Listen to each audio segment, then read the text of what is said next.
అందరికీ నమస్కారము. నా పేరు కుషాల్ అరవింద్. నేను 7వ తరగతి చదువుతున్నాను.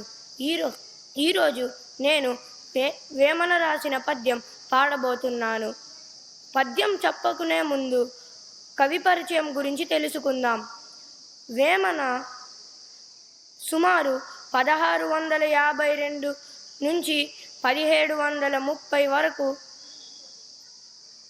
జీవించారు. విశ్వదాభిరామ వినురవేమ అనే మకుటం వినని తెలుగువాడు ఉండడు. కవిత్రయం అంటే తిక్కన, వేమన, గరుజాడ అని శ్రీ అన్నారు. ఇప్పుడు పద్యం తెలుసుకుందాం.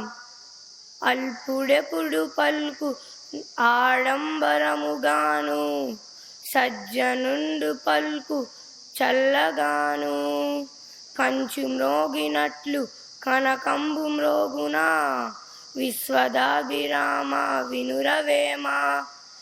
భావం: ఓ వేమ, నీచుడు ఎప్పుడు ఆడంబరములు గొప్పలు చెప్పును, కానీ మంచివాడు శాంతి స్వభావుడై నెమ్మదిగా మాట్లాడును.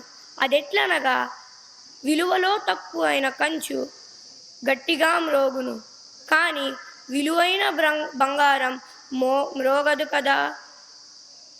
కావున మంచివాడు ఎప్పుడూ అణకువతో ఉంటాడు. ధన్యవాదాలు.